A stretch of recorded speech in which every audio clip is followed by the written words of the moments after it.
Bonjour chers élèves et bienvenue à la leçon de la langue française pour la 8e classe. Je suis Daniela Valenta et aujourd'hui nous allons parler des événements passés. Vous allez apprendre comment raconter au passé. Vous allez lire des textes au passé, les comprendre et répondre aux questions. Puis, vous allez aussi écrire un texte sur votre dernier week-end. Et j'ai pour vous 3 activités en ligne. Comme pour chaque leçon vidéo, vous avez besoin d'un cahier ou d'une feuille de papier, d'un crayon ou d'un stylo, d'un ordinateur, d'un portable et surtout d'une connexion à Internet. Vous pouvez arrêter cette leçon et la redémarrer à tout moment. On y va! Da biste mogli prepričavati u prošlosti, potrebno je znati pravilno upotrijebiti dva glagolska vremena. Le passé composé, koji ste već učili u školi, i l'imparfait, novo prošlo glagolsko vrijeme. Oba su jednako važna. Tvorba je jako jednostavna, zato ćemo danas pažnju posvetiti upotrebi tih dvaju prošlih vremena. U nastavku ćete pročitati jedan kratki tekst u prošlom vremenu, podijeljen u dva dijela. Écrivez dans le cahier tous les verbes soulignés.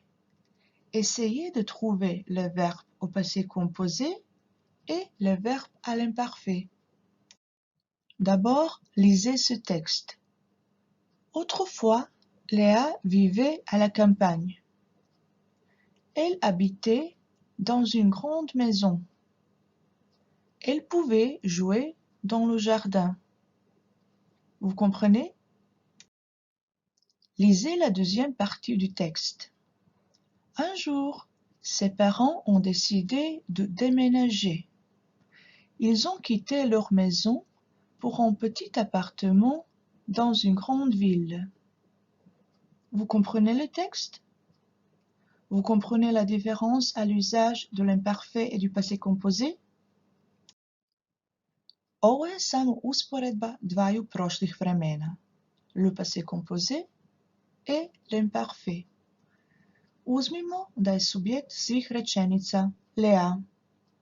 Ako je glagol vivre, le passé composé je Léa a vécu. Ako je l'imparfait, onda kažemo Léa vivait. Za glagol habiter, Léa a habité i Léa habitait. Za glagol pouvoir, Léa a pu i Léa pouvait. Za glagol décider, Léa a décidé i Léa décidait. Za glagol quitter, Léa a quitté i Léa quitté. Primjećujete li neko pravilo tvorbe? U školi ste već učili le passé composé. Sada ćemo napraviti samo kratko ponavljanje. Le passé composé izražava točno određenu radnju u prošlosti. Točno određenu radnju koja prekida neku drugu već započetu radnju, više uzastopnih radnji. Na primjer, j'ai téléphoné à mon ami. J'ai téléphoné à mon ami pendant que je faisais mes devoirs. Ce matin, je me suis levée à 7 heures. J'ai fait le petit déjeuner et je suis allée à l'école.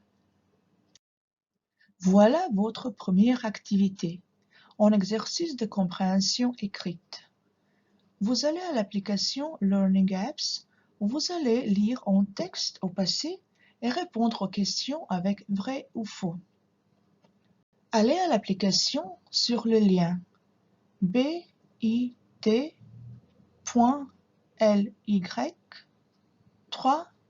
vrai faux 3 V R A I F A U X ou scanner le code QR. Bon courage! A sada l'imparfait. Kada prepričavamo prošle događaje, jako često koristimo l'imparfait. Kada izražavamo istovremene radnje, dakle radnje koje su se događale u isto vrijeme. Kada govorimo o navikama, općenitim situacijama, radnjama koje su se ponavljale, na primjer svakog ljeta, svaki dan, često, uvijek, ili kada opisujemo osobe, emocije, situacije. No najprije je potrebno naučiti pravilno tvoriti l'imparfait. To je jako jednostavno. Uzmimo za primjer glagol aimer. Najprije uklonimo er iz infinitiva. Ono što nam ostane je osnova, a ona je m, a i m. Nastavci su gotovo identični nastavcima za prezent druge i treće skupine glagola. S, t, on, ent. Ispred njih dodajemo vokale a, i ili ai. U imperfektu su nastavci isti za sve skupine glagola, bitno je samo pravilno odrediti osnovu. Dakle, nastavci su e, ion, ie, e. J'aimais, tu aimais, il, elle aimait, nous aimions, vous aimiez, ils aimaient. Sada napišite ovu vježbu u bilježnicu. S desne strane su vam ponuđeni odgovori, le passé composé ili l'imparfait. Prema prethodnim objašnjenjima pokušajte procijeniti koje glagolsko vrijeme se koristi u kojoj situaciji. Hoćemo li reći Paul s'est levé ili Paul se levait? Il a été 8 heures ili il était 8 heures. Možete provjeriti jesu li vaši odgovori točni. Trebamo reći Paul s'est levé, il était 8 heures, il a voulu prendre une douche, mais l'eau était froide. Il s'est habillé. Napišite i ovu vježbu u bilježnicu. S desne strane su vam ponuđeni odgovori, le passé composé i l'imparfait. Prema prethodnim objašnjenjima pokušajte procijeniti koje glagolsko vrijeme se koristi u kojoj situaciji. Hoćemo li reći il a voulu être élégant ili il voulait être élégant parce qu'il a eu ili il avait un rendez-vous important. Možete provjeriti jesu li vaši odgovori točni. Trebamo reći il voulait être élégant parce qu'il avait un rendez-vous important.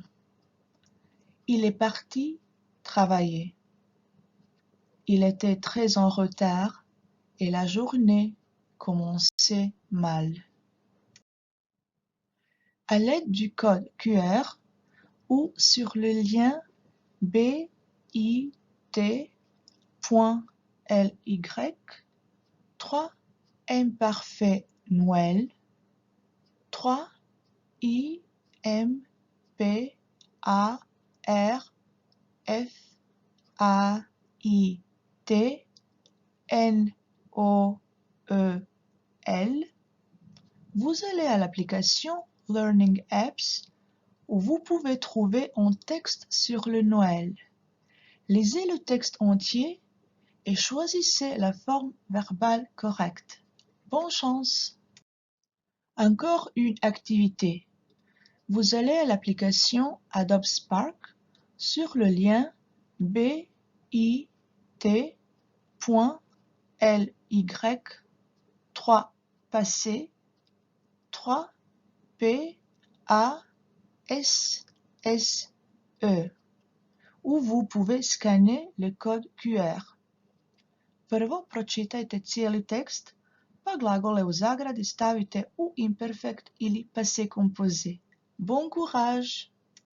À la fin, encore une activité. Écrivez un texte de 40 à 60 mots dans lequel vous allez raconter votre dernier week-end. Écrivez du temps, de la location, de votre compagnie, des activités que vous avez faites. Écrivez au moins 5 phrases. Nakon svake lekcije procijenimo koliko smo uspjeli naučiti, napraviti, sudjelovati. Procijenite svoj trud i ovaj put. Jeste li naučili nešto novo i u kojoj mjeri ste zadovoljni naučenim? Je li lako ili teško prepričavati prošle događaje na francuskom jeziku? Ako je vaš odgovor lako, svaka čast. Ako ste odgovorili teško, ne postoji ništa što malo vježbe ne može popraviti. Hvala vam na pažnji, merci et à la prochaine fois. Bonne journée!